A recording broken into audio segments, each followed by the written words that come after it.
Vamos a ver el capítulo 4 del libro de Amós. Es un capítulo triste, como todo el libro de Amós.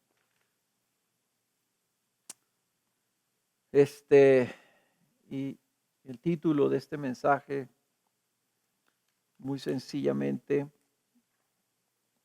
es, como lo dice y lo repite este pasaje, volveos a mí. La semana pasada vimos como un Dios soberano, nuestro Dios soberano, juzga a las naciones. Y dije yo que creo que como creyentes no tenemos problema o dificultad en creer que Dios va a juzgar al mundo. Y que esto como una señal universal es algo que le está advirtiendo al mundo que el día del Señor está cerca. Como lo dijo el Señor en el capítulo 21 del libro de Lucas. Señales del cielo, señales que vendrán, señales que van a estremecer al mundo, terrores que van a venir sobre el mundo. Y el propósito de Dios para esas señales es que lleven al mundo a volverse a Dios, a buscar a Dios. ¿Y saben qué está pasando? Por todos lados. Otro día me escribió una joven de la Ciudad de México y me preguntó, oye, estoy oyendo muchas cosas, ¿será esto el fin? ¿Será el fin del mundo?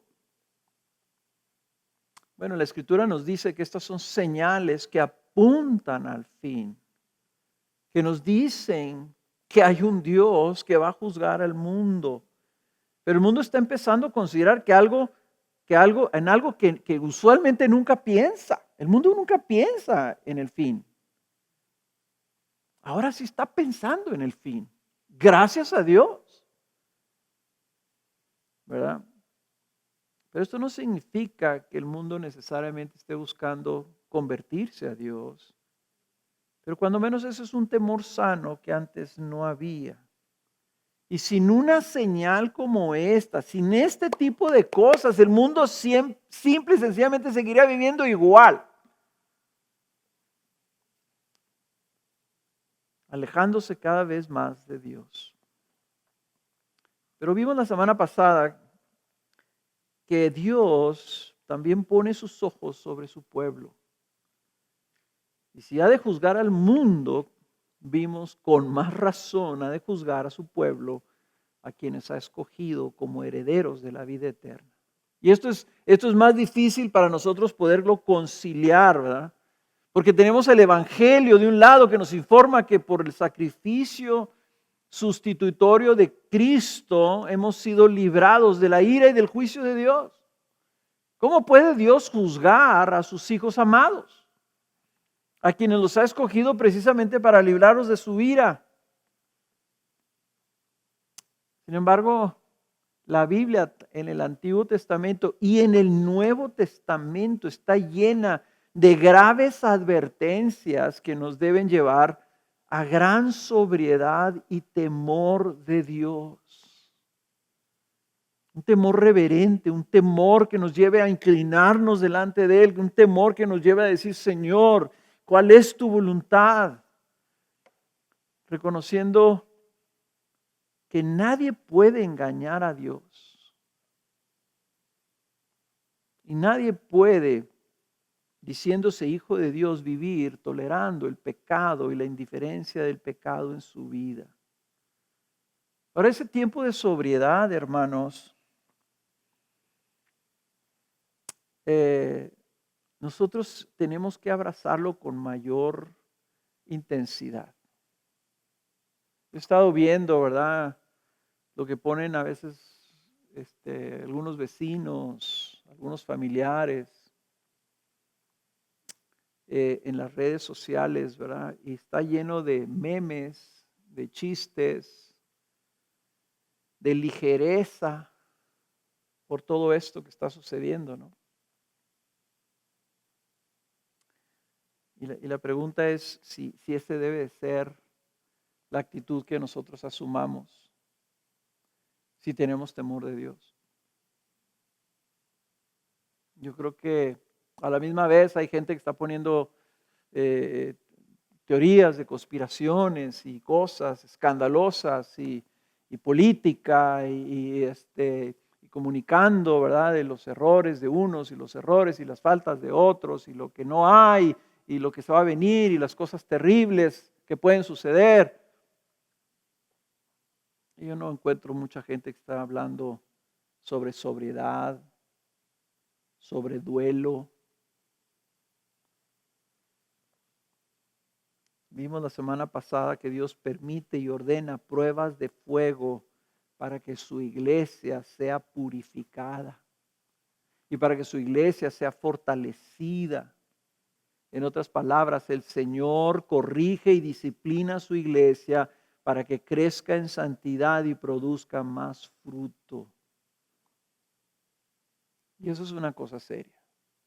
Y es algo que debemos de tomar muy en serio y no desaprovechar, más bien abrazar lo que el Señor traiga a nuestras vidas. El propósito de Dios para su iglesia es que viva siempre en una postura de arrepentimiento y fe. Y si necesitas sacudirnos para que volvamos a esa postura, entonces ahí esto es bueno. Y ese es el tema de nuestro pasaje.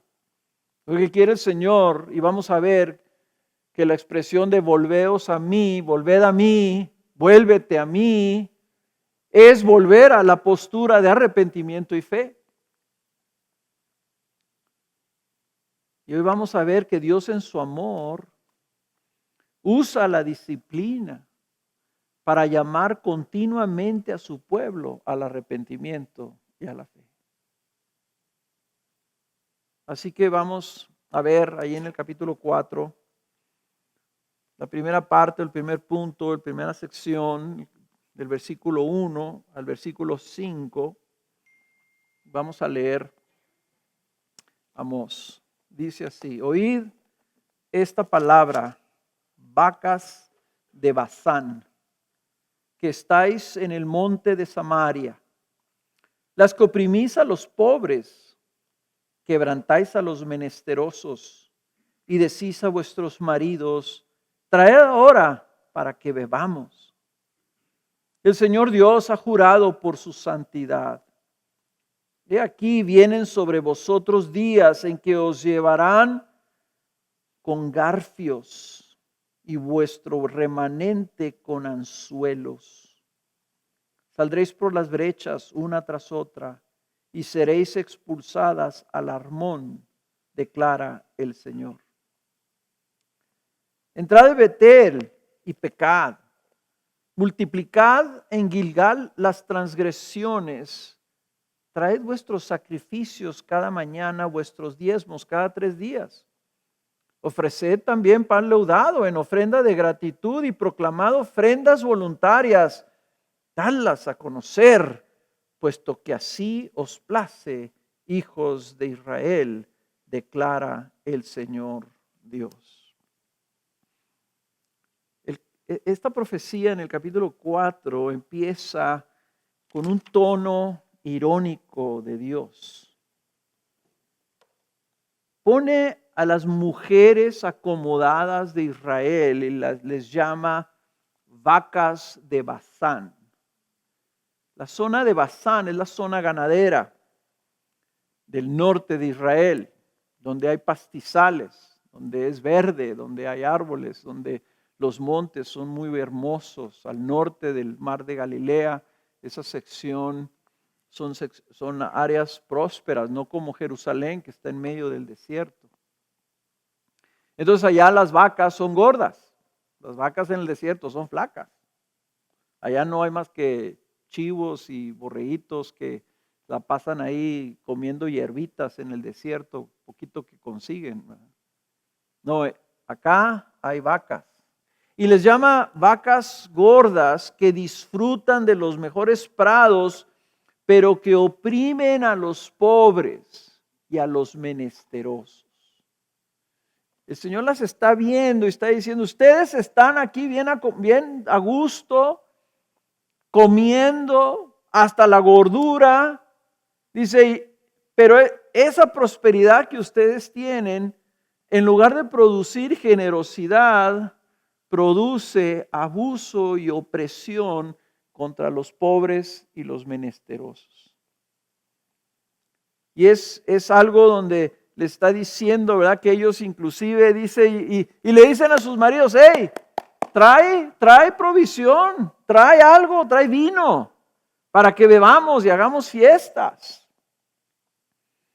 O sea, la imagen que está pintando a este pueblo es una imagen de holgura, de ligereza, de fiesta, de comedera y de desinterés por el prójimo. La prosperidad, hermanos, es una tentación a la apatía, tanto espiritual como al prójimo. Es una tentación a la complacencia, a sentarnos nosotros a disfrutar lo que tenemos sin preocuparnos por lo principal. Es básicamente un estancamiento. La prosperidad es una tentación a la disipación en los deseos carnales. Aquí lo pinta el Señor como bebida y comida. Ellos estaban entregados a eso. Pero también a la religiosidad vana, a lo que algunos llaman al cristianismo nominal, en donde eres creyente, cristiano de nombre solamente, pero no de esencia. O sea, a la superficialidad, a la indiferencia para con Dios. Es una tentación a la ceguera espiritual, al endurecimiento de nuestro corazón, que era lo que estaba sucediendo en Israel. Entonces el Señor les habla de una manera irónica, de una manera que los va a estremecer, porque les dice, bueno, ustedes vacas gordas de allá, de los pastos de Basán, dice, se los van a llevar como reses en garfios. Y si ustedes han ido a las carnicerías, han visto las reses colgando de garfios, de ganchos de metal. Y así se las van a llevar. Porque una vaca gorda sirve para comerse la carne, dice. A ustedes se las van a llevar así. Porque va a venir un pueblo, creo que el profeta Habacuc, ¿verdad? Es el que menciona de estos países invasores, de esos imperios como el babilónico, y en este caso era el asirio, que eran sanguinarios. Eran asesinos sanguinarios, ¿verdad? Dice, ustedes van a ser llevadas como estas reses en garfios, de nada les servirá su prosperidad si se los llevan cautivos, esclavizados a otro país. Luego, de manera irónica, también se refiere a la religión. Y a una religión se la pone el Señor así como exagerándola, ¿no? Dice, equipara el ir al altar a ofrecer sus sacrificios como pecado. Dice, entrad en Betel y pecad. En Betel era donde estaba este santuario espurio que Jeroboam I había construido para que la gente no se fuera a Jerusalén y que se quedara ahí pudiera ofrecer sus sacrificios, y puso sus propios sacerdotes, y después hubo otros reyes que pusieron ahí sus propios ídolos, como diciendo así como que un templo donde había de todo, donde todo el mundo podía ir a rendirle culto al Dios que quisieran. Pero aquí el Señor está diciendo, vayan y ofrézcanme sacrificios ahí, dice, y háganlo, y al hacerlo pequen contra mí. Dice, multipliquen las transgresiones. Dice, traed vuestros sacrificios cada mañana. La ironía del Señor es que lo está haciendo así como diciéndome, ustedes se deleitan en traerme sus sacrificios, pues tráiganmelos todos los días. Que tenían que hacer una vez al mes o lo que la ley requería. Le dice el Señor, no, tráiganmelos todas las mañanas. Y tráiganme diezmos cada 3 días. Dice, ofrezcan pan leudado en ofrenda de gratitud y proclamad ofrendas voluntarias, dadlas a conocer. Presuman ustedes de todo lo que están trayéndome, de todo lo que están haciendo, dice, porque así les place, en esto se deleitan ustedes, en su religiosidad vana que yo estoy tomando como pecado. Ellos querían ganar el favor de Dios y Él lo estaba considerando como ofensivo. Ellos se deleitaban en esto y el Señor los está animando pues a que lo hagan más abundantemente, pero Él los está sentenciando por su falta de amor al prójimo. Porque la falta de amor al prójimo era la evidencia de que su religión era también vana y no de corazón. Porque el Señor está equiparando, si ustedes verdaderamente vinieran a ofrecerse en devoción a mí, se demostraría en su amor por los demás, en su justicia, en su misericordia, en su compasión. Si no lo veo, si allá afuera no están viviendo lo que dicen que son, entonces lo que ustedes me están viniendo a ofrecer, yo no se lo estoy aceptando, inclusive están agregando sobre ustedes culpa al hacerlo. Lo que Dios busca es una religión de corazón.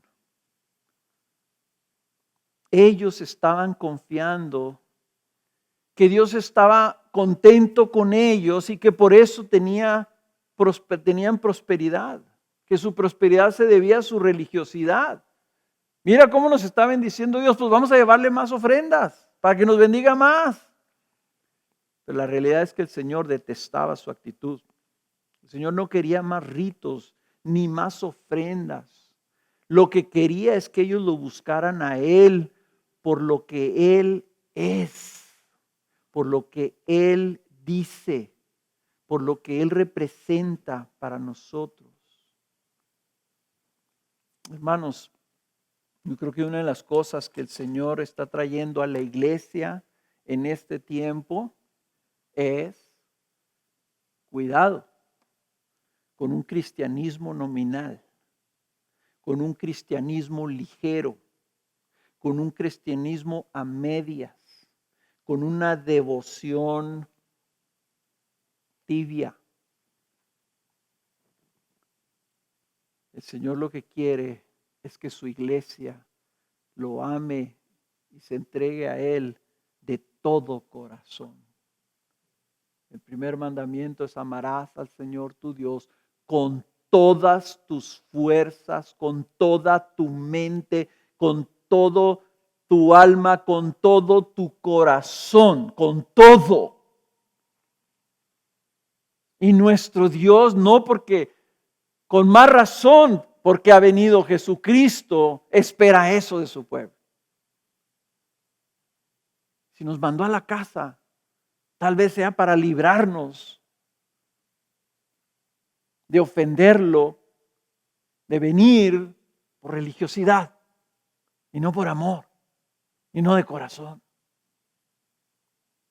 Si queremos que nos regrese, porque todos queremos que nos regrese, hermanos, más vale que ahorita en nuestras casas le estemos buscando con todo nuestro corazón. Ahora lo que sigue es algo, la segunda parte, segundo punto. Primer punto fue que Dios estaba anunciando su juicio a estos hombres y mujeres de su pueblo. Segundo punto es que Dios trae disciplina a su pueblo para llamarlo a que vuelva a Él. Y es triste porque el Señor se vuelve histórico. Ya ven que nosotros decimos que cuando tú perdonas,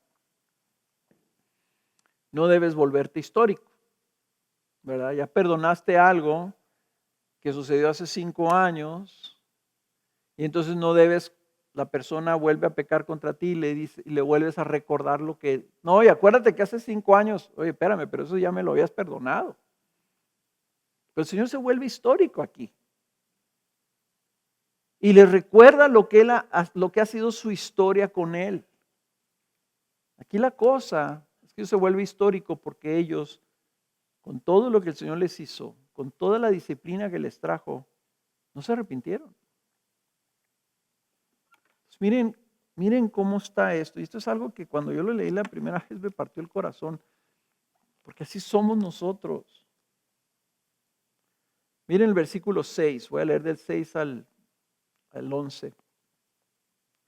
Yo también os he dado dientes limpios en todas vuestras ciudades y falta de pan en todos vuestros lugares, pero no os habéis vuelto a mí. Y además retuve la lluvia cuando aún faltaban 3 meses para la siega. Hice llover sobre una ciudad y sobre otra ciudad no hice llover. Sobre una parte llovía y la parte donde no llovía se secó. Así que de 2 o 3 ciudades iban tambaleándose a otra ciudad para beber agua y no se saciaban. Pero no os habéis vuelto a mí, declara el Señor.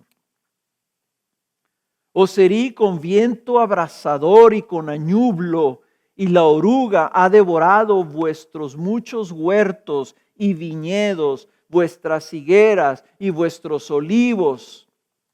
Pero no os habéis vuelto a mí, declara el Señor.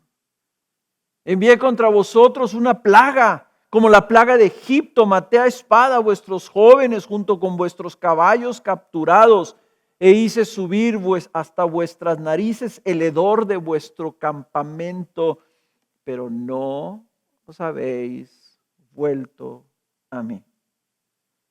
Os destruí como Dios destruyó a Sodoma y Gomorra, y fuisteis como tizón arrebatado de la hoguera, pero no os habéis vuelto a mí. El Señor les está recordando que en su pasado múltiples veces les ha llamado la atención por medio de traer a sus vidas tribulación, derrotas, escasez, pruebas difíciles. Y lo que está haciendo el Señor aquí, esto como el Señor les está tratando de que recuerden la ley. La ley para ellos estaba en el libro de Deuteronomio. Y ahí en el libro de Deuteronomio, en el capítulo 28, el Señor dice, aquí está mi ley. Si ustedes la obedecen, yo los voy a bendecir y los voy a prosperar. Nosotros tenemos que entender que en el Antiguo Testamento eso era todo lo que había. Era la manera como el Señor estableció que iba a tratar con su pueblo en base a su ley. Es el preámbulo del Evangelio y el Señor en su misericordia y por su gracia les dio la ley. Los escogió no porque eran un pueblo poderoso, no porque eran un pueblo bonito, no porque era un pueblo justo. Los escogió simple y sencillamente porque Él quiso escoger a un hombre caldeo. Y se lo trajo de lejos y dijo, yo a ti te voy a hacer papá de una nación que voy a considerar mía. Y dijo, la única razón por la que escogió a este hombre fue por su fe.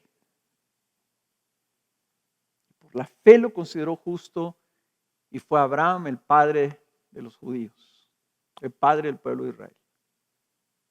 Entonces, ellos tenían este pacto que el Señor les había dicho. Dijo, ustedes, yo los voy a llamar, ustedes van a ser mi pueblo, yo voy a ser su Dios y como su Dios yo los voy a cuidar, los voy a prosperar, les voy a dar tierra, les voy a dar ciudades, les voy a dar un nombre, les voy a dar junto con eso una ley como ninguna otra nación la tiene, para que ustedes sean mi pueblo y yo sea su Dios. Ese es mi pacto. Y ahí está, en el libro de Deuteronomio. Ese era el fundamento del pacto, era la ley. Y por eso Dios les está reclamando que no la cumplen. Porque en el capítulo 28 no solamente les dice, yo los voy a bendecir si ustedes los bendicen, pero si ustedes me desobedecen, estas cosas son las que les van a pasar. Y las enlista. Y aquí están listando 5 cosas o 5 instancias en que el Señor dice, miren todas estas cosas que yo he hecho a través de su historia en estos cientos de años que ustedes han vivido aquí como un reino. Y van a tener falta de pan, falta de alimento. Versículo 6. Eso está mencionado en Deuteronomio 28:17 que les iba a suceder. O sea, no es algo que les pasó sin que estuvieran enterados que les iba a pasar. Ya se los había advertido el Señor en la palabra con Moisés. En el versículo 7 y 8 habla de la falta de lluvia, que también viene en Deuteronomio 28, versículos 23 y 24. Plagas en las cosechas, sequías, Deuteronomio 28, en el versículo 18, 39, 42. Pestilencias mortales y muerte por guerras y derrotas que menciona el versículo 10. Bueno, eso viene en Deuteronomio 28, 21, 22, 27. Y la destrucción de sus ciudades completas por medio de diferentes enemigos, versículo 11. Eso también viene en el capítulo 28, versículo 25 y 26. Y más, vienen más cosas. Estas son algunas de las consecuencias a la desobediencia que el Señor castigaría y que contrastaban con las múltiples bendiciones que vendrían a sus vidas por su obediencia. Pero vean que después de estas 5 instancias, después de mencionar estas maldiciones que ya habían cosechado, el Señor tristemente les afirma: pero no habéis vuelto a mí. 5 veces el Señor lo repite. Una y otra vez el pueblo no aprendía la lección. ¿Cuál era el propósito de Dios en traer esos males a sus vidas? Dice, hice llover en una ciudad y en otra no, para que notaran la diferencia. Imagínense que aquí lloviera, aquí en Ciudad Juárez, y que en El Paso no lloviera, o más bien al revés, usualmente a veces pasa, ¿verdad? Que allá llueve y aquí no llueve y estamos pegaditos, como diciendo, ¿por qué, Señor? No aprendían la lección, pero el propósito de Dios era que ellos volvieran en sí y volvieran a su Señor. El llamado volver significa que para él la desobediencia significa abandono. Y si no volvieron a mí, quiere decir para el Señor, si tú tienes que volver a mí, quiere decir que tu desobediencia significó que te alejaste de mí. ¿Y saben qué? Deuteronomio 28:20 lo establece así. Dice Deuteronomio 28:20, enviará el Señor sobre ti maldición, confusión y censura en todo lo que emprendas, hasta que seas destruido y hasta que perezcas rápidamente a causa de la maldad de tus hechos. Noten esto, porque me has abandonado. Para el Señor nuestro Dios, la desobediencia de su pueblo significa darle la espalda, abandonar a aquel que les ha amado y que los ha rescatado de la esclavitud, y que sin embargo Él nunca los ha abandonado, sino que busca corregirlos, los llama y luego les manda consecuencias terribles para que se vuelvan a Él. Y la consecuencia más terrible, la que está anunciando Amós, es el destierro. En el versículo 36 de Deuteronomio 28 dice, el Señor te llevará a ti y a tu rey, al que hayas puesto sobre ti, a una nación que ni tú ni tus padres habéis conocido, y allí servirás a otros dioses de madera y de piedra. Dice, tanto insistes en dejarme que te voy a dejar ir. Es más, yo te voy a mandar. Si estás dejando al Dios verdadero, al Dios que te ha bendecido, al Dios que te sacó de la esclavitud, Si al Dios que te ama, que te dio un nombre, que te dio una ley, que te hizo nación, si me estás dejando a mí, te voy a mandar entonces para que sirvas dioses de madera y de piedra. Si me abandonas, yo que te he amado para hacerte mis hijos, vas a ser entonces esclavo de los dioses de madera y de piedra que no son dioses. Si eso es lo que quieres, es lo que tendrás. Y esto que estaba profetizando Amós que iba a suceder, la invasión de Asiria y el que se los llevaran a ellos en esclavitud, destruyeran las ciudades de Israel, iba a suceder 30 o 40 años después. ¿Y saben qué? Cuando volvieron, cuando vino Babilonia y se llevó a Judá y conquistaron a Siria también, ya tenían cientos de años los israelitas esclavos de Asiria. Volvieron algunos a esas tierras. Ya venían mezclados, ya no era nación, ya no había reino. Nunca se restableció el reino de Israel en el norte. Deuteronomio 28, 45, 48. Todas estas maldiciones vendrán sobre ti, te perseguirán y te alcanzarán hasta que seas destruido, porque tú no escuchaste la voz del Señor tu Dios, no guardando los mandamientos y estatutos que Él te mandó, y serán señal y maravilla sobre ti, sobre tu descendencia, para siempre. Noten ustedes que los mandamientos y estatutos del Señor deben de ser una señal sobre nosotros para siempre, no nomás para el pueblo de Israel, sino para todo su pueblo. ¿Cuál es esa señal? Eso que el Señor hizo. Por cuanto no serviste al Señor tu Dios con alegría y con gozo de corazón, cuando tenías la abundancia de todas las cosas. Por tanto, servirás a tus enemigos, los cuales el Señor enviará contra ti en hambre, en sed, en desnudez y en escasez de todas las cosas. Él pondrá yugo de hierro sobre tu cuello hasta que te haya destruido. Noten lo que el Señor cientos de años antes ya les había advertido. Dice, no serviste al Señor tu Dios con alegría y con gozo de corazón cuando tenías la abundancia de todas las cosas. Imagínense que el Señor nos dijera eso ahorita. ¿Y saben una cosa? Ya no lo está diciendo. Ya no lo dijo y está aquí.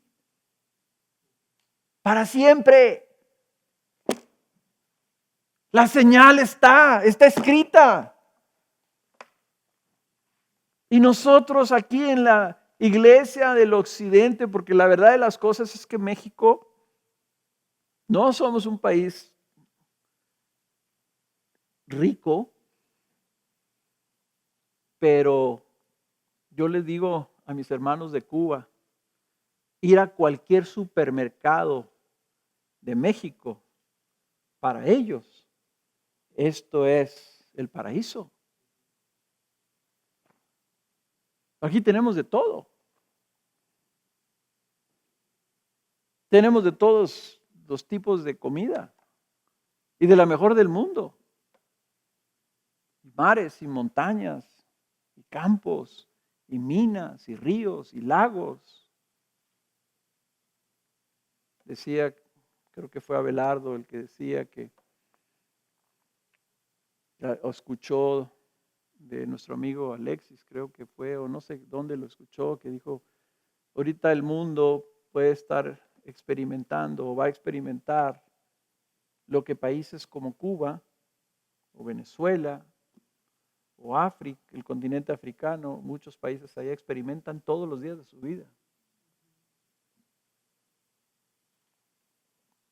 Y dice, no serviste al Señor tu Dios con alegría y con gozo cuando tenías la abundancia de todas las cosas. No escuchaste.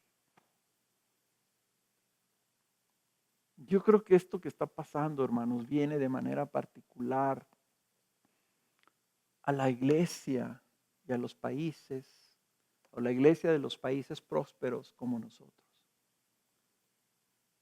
Ahorita todo el mundo está bien preocupado por la economía y por el trabajo y qué va a pasar. Pero ¿por qué no estábamos preocupados por nuestro prójimo, por nuestro Señor, cuando teníamos todas las cosas?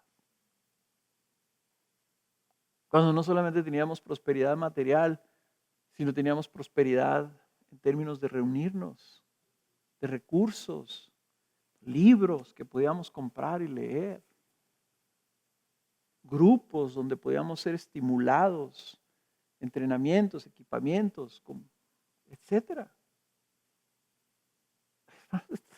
Oprime mi corazón esta palabra y debe de oprimirnos a todos. Dice, por tanto, puesto que no me escuchaste entonces vas a servir a tus enemigos. Vas a ir y vas a experimentar sed, desnudez, escasez de todas las cosas y vas a dejar ser libre para ser esclavo.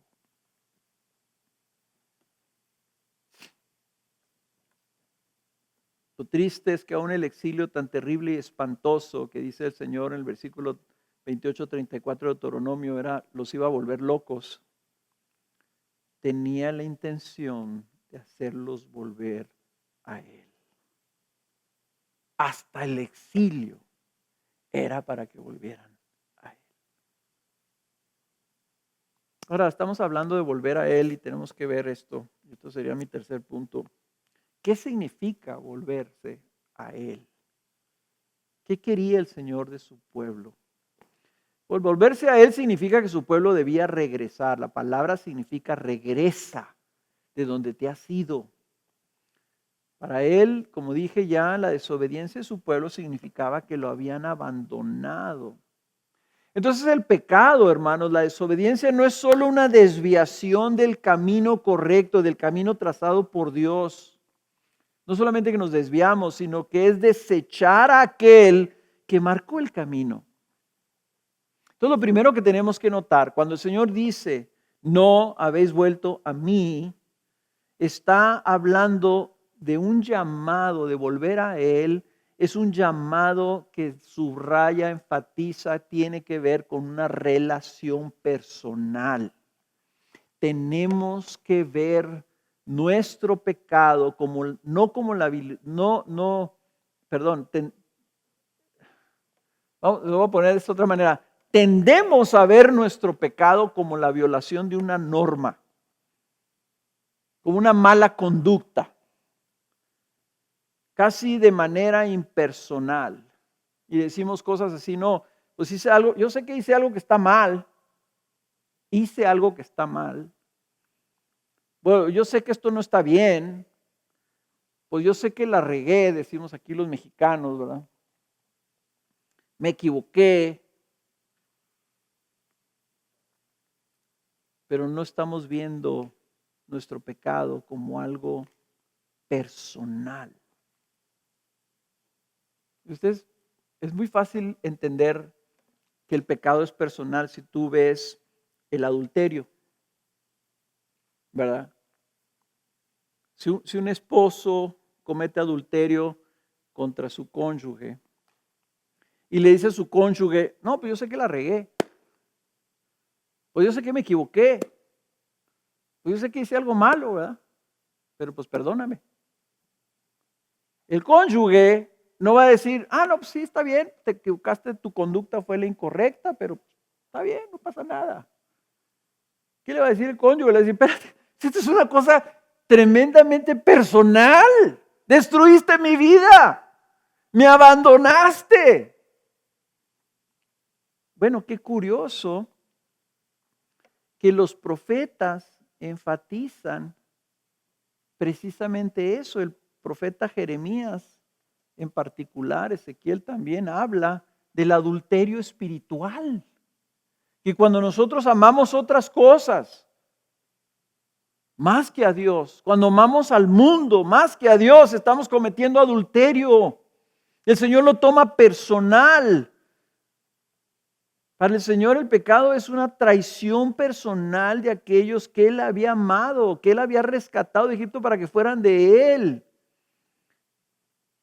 El pecado es el desechar la voz de Dios, es darle la espalda, es como un hijo que desecha las indicaciones de su padre que por amor le da y abandona el hogar y se lleva los bienes que el padre le ha dado, como el hijo pródigo. La Escritura, ¿verdad?, que habla del éxodo como el acto de redención de Dios, de sacar al pueblo de la esclavitud, y que por ello el Señor los hace su pueblo, es la sombra del Evangelio. Para nosotros, la Escritura nos dice que el éxodo es el paralelo del Antiguo Testamento, de la redención, que el Señor viene cuando nos rescata del pecado para hacernos de Él y nos compra, dice Pedro, no con plata y oro, sino con su sangre para que seamos de Él, un pueblo de exclusiva posesión de Cristo. Entonces, cuando nosotros nos volvemos al mundo, nos volvemos al pecado de donde fuimos rescatados, el Señor lo toma como una traición. Y lo tenemos que ver como algo personal, como una traición a aquel que nos lo ha dado todo. Y nos lo dio todo a costa de la vida y de la sangre de su Hijo. El pecado es algo tremendamente personal para Dios y tremendamente ofensivo para Dios. Tenemos que aprender a verlo así. Volver al Señor significa que reconozcamos que al estar nosotros en nuestro pecado, le hemos abandonado. Volverse a Él significa también que si tú te estás volviendo a Él, significa que tu rostro está cambiando de algo donde tú estabas viendo algo, ahora a volver tus ojos a Él. Si el llamado de volver a Él es algo muy personal, tiene que ver con la persona de Dios. Entonces aquí el Señor nos está diciendo que voltemos nuestros ojos a verlo a Él, y esto entonces es una manera ilustrativa de entender la fe. Tiene que ver con nuestra fe. Recordemos que hemos enfatizado que la fe siempre es en una persona. No es que tenemos fe en las cosas. Si decimos, tenemos fe que la pandemia se va a curar, que se va a acabar, eso no es fe. Esos son buenos deseos. La fe tendría que ser, yo tengo fe en la misericordia de mi Dios, que mi Dios en su bondad, aunque castigue, extiende compasión. Eso es fe. Entonces la fe es la confianza que depositamos en las promesas de una persona, en el carácter de una persona. Estamos poniendo la fe en Él. Entonces, por eso es que el Señor promete bendición para su pueblo si su pueblo lo ama de corazón. Si amamos, nosotros ponemos nuestros ojos en aquello que amamos. Ustedes tienen el privilegio de tener nietos que se les hacen hermosos sus nietos. Y no se la pasan viendo sus fotos. Yo en mis teléfonos tengo las fotos de mis nietas y de mis nietos. Y no me canso de verlos. Los veo todos los días, los veo cada vez que veo mi teléfono. Porque son hermosos a mis ojos, porque los amo. El Señor está diciendo, vuélvete a mí, ven a mí. ¿Qué estás viendo? Ellos abandonaron a su Dios. Esas promesas de su Dios las cambiaron por las mentiras provenían de su propia mente. Pusieron su fe en su prosperidad. Pusieron su fe en que ellos estaban bien. Pusieron sus ojos en su abundancia. Dejaron de ver a su Dios. Y hasta usaron su prosperidad para oprimir a los pobres. Por eso es que era tan ofensivo esto para Dios. Volverse a Él significa que pones tus ojos en su persona para encontrar tu vida en Él. Le voy a decir esta manera de verlo. No hay arrepentimiento impersonal. Volverse a Él significa que tú vuelves a la persona de Dios. No hay un regresar a Dios sin que tus ojos estén puestos en Él. Por eso otro profeta, el profeta Habacuc, dijo esto: el justo vivirá por la fe.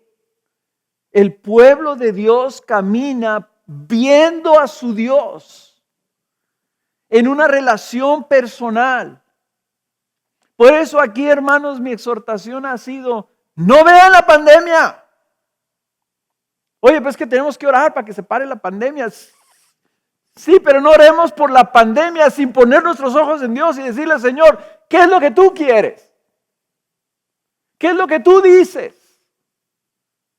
¿Qué es lo que a ti te importa? ¿Qué es lo que tú buscas? El arrepentimiento empieza en la fe, en quién estamos buscando, qué es lo que más nos interesa. Y si nosotros nos volteamos porque tenemos mucha fe que Dios es tan bueno y todo esto va a pasar y nos va a cuidar, ¿en dónde tenemos nuestros ojos puestos? Y no es porque no debamos hablar del consuelo de Dios y del refugio de Dios. Esto es la verdad. Pero nace de una relación personal, de una búsqueda personal, de que valoramos más a nuestro Dios. Nos importa más lo que le importa a Él que lo que nos afecta a nosotros. Esa es la fe. Estamos viéndolo a Él. Cuando Esteban estaba siendo apedreado, ¿dónde tenía sus ojos puestos? No en los que le estaban aventando las piedras. No estaba diciendo: Señor, míralos, me están tirando piedras. Él tenía puestos sus ojos en Cristo exaltado, en su trono. A eso es lo que él estaba viendo. Y en la pandemia, eso es lo que nosotros tenemos que estar viendo. ¿Te has alejado de Dios al punto que has dejado de ver a Dios como la fuente de tu vida? ¿Estás tan enredado en tus cosas y en los afanes de este mundo que Él dejó de ser el foco de tu atención? ¿Estás tan lleno de entretenimiento y de distracciones que Dios solo aparece en tu vista de vez en cuando, o cuando vas a la iglesia, o cuando vas a comer? ¿Te has olvidado quién es el que te sostiene y prospera, el que te cuida y ayuda? ¿O vives como si no lo necesitaras? Y tal vez el Señor por eso nos ha tenido que enviar a casa. Porque aunque veníamos a la iglesia y cumplíamos religiosamente, los ojos de nuestro corazón no estaban puestos en Él.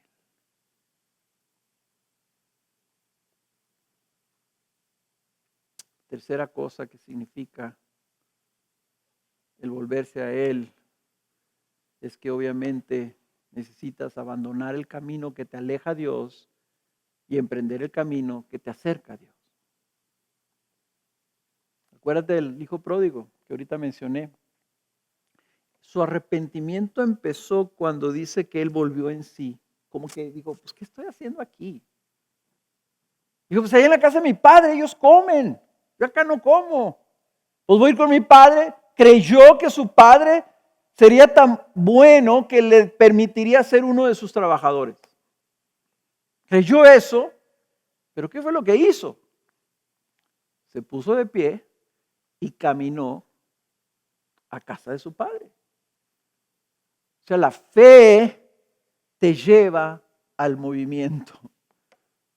El arrepentimiento se camina. El arrepentimiento siempre involucra movimiento. Y el movimiento siempre involucra dejar algo atrás. Para regresar a Dios es necesario dejar atrás lo que nos alejó de Dios. Desechamos y abandonamos aquello que dejamos de amar, que ya no nos gusta, que ya no nos atrae. Dejamos aquello que odiamos, lo que detestamos, lo abandonamos para ir detrás de lo que amamos. Por eso la desobediencia es un abandono, porque es una falta de amor. Hemos dejado de amar a nuestro Dios para abrazar aquellas cosas que nos placen, aquellos amores que nos llevan a dejar de amar a nuestro Señor. Por lo tanto, el volver a Él es cambiar la dirección de nuestro caminar y regresar por el camino que nos acerca a Él. Así como veíamos en la tarea que les encargué que leyeran y meditaran en el Salmo 139, es dejar el camino malo para caminar o que el Señor nos llevara por el camino eterno. ¿Qué necesitas dejar? ¿Qué necesitas dejar?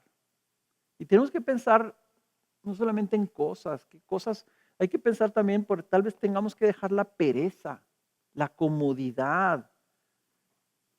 Tenemos que dejar el camino de la impureza, tenemos que dejar nuestras lujurias, las cosas que nos atraen, nuestros afanes, aquellas cosas que nos apasionan. ¿Cómo se siente el Señor si estamos más apasionados por un juego de fútbol que por su adoración? ¿Son malos los deportes? No, pero pueden ser terriblemente ofensivos a Dios si los amas.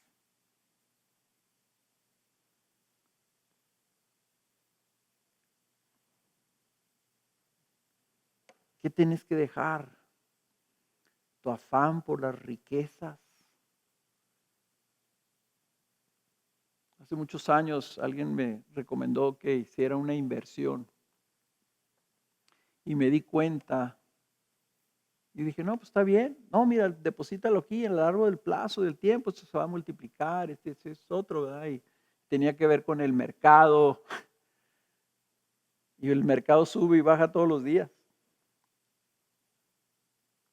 Y yo me acuerdo que fue la peor inversión que pude haber hecho. Porque todos los días estaba yo preocupado si subió o bajó el mercado. Todos los días quería saber qué pasaba con mi inversión. Hermanos, hay cosas que no son malas en nuestra vida. El problema es que las amamos. Ese es el problema. ¿Qué tienes que dejar? Tal vez es tu orgullo, tu arrogancia, tu altivez, el deseo que todos te respeten. Tal vez son tus sueños, es que yo voy a hacer esto, voy a hacer aquello, voy a lograr esto, voy a lograr aquello. Y viene una pandemia. ¿Y qué pasó con tus sueños? ¿Qué es lo que quiere el Señor? Que veas. El Señor como es malo, me anda aplastando todos mis sueños. No, lo que quiere el Señor es que le ames a Él, porque Él te ama a ti. Y te quiere a ti, lo personal. Y lo que más ama es que tú le ames a Él. Miren, otro profeta los pone de esta manera. El profeta Jeremías en el libro de Lamentaciones.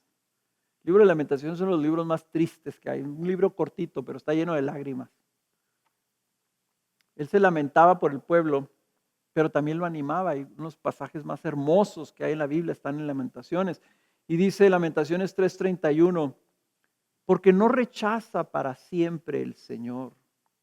Antes bien, si aflige, también se compadecerá según su gran misericordia.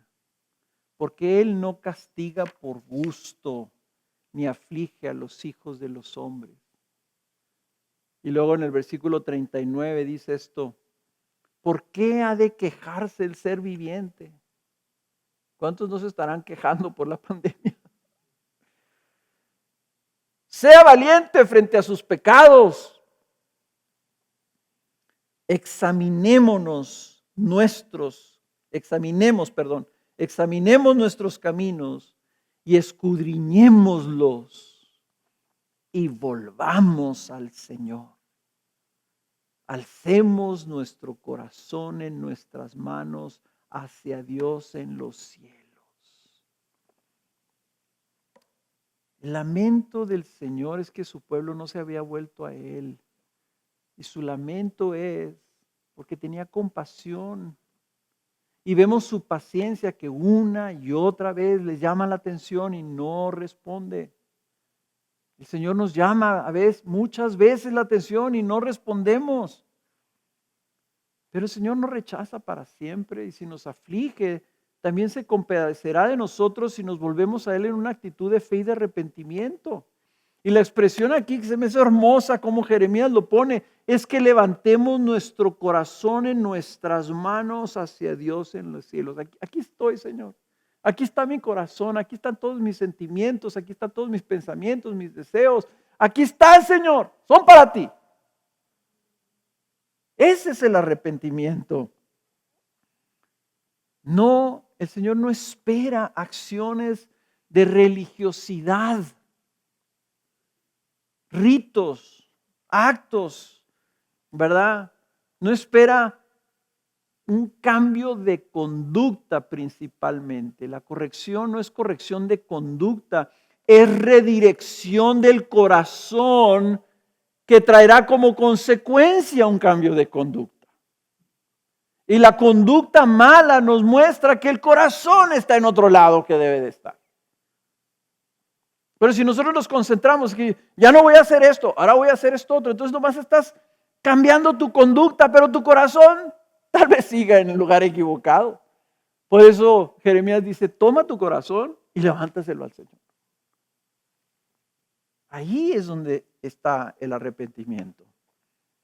Lo que Él espera es nuestro amor, nuestra entrega, nuestra devoción, nuestra presencia.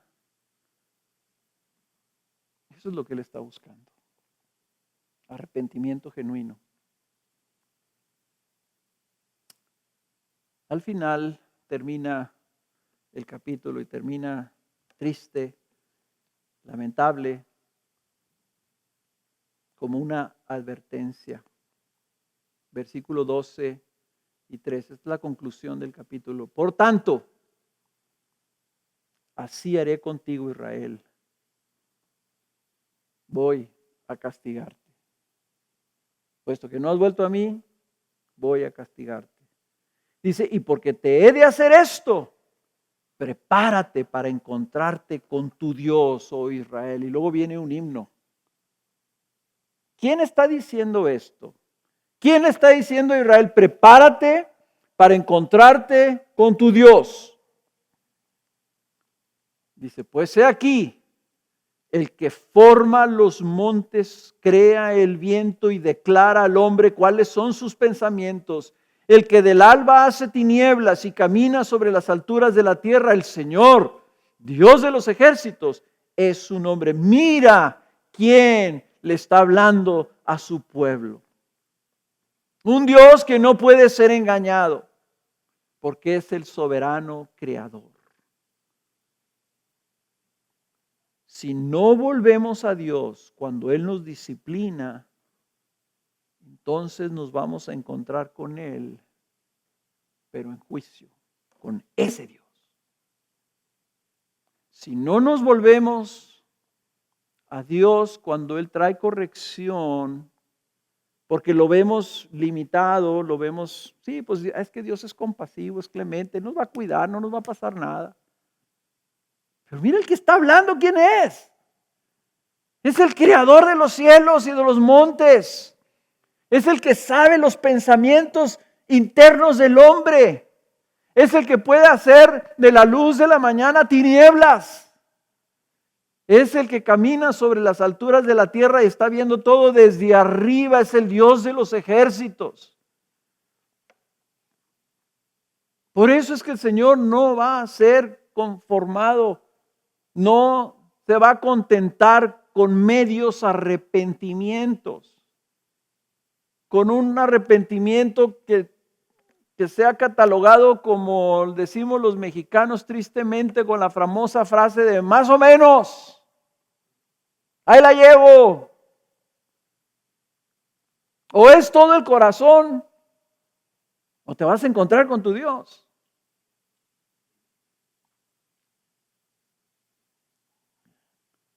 El Señor no puede ser engañado. Y también lo que nos muestra estas 5 veces es que el Señor estaba contando. Está tomando en cuenta. Lo está tomando en cuenta.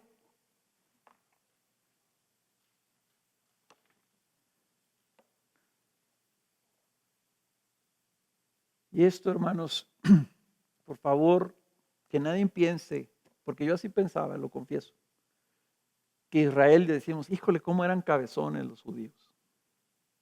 Ah, cómo eran necios los judíos.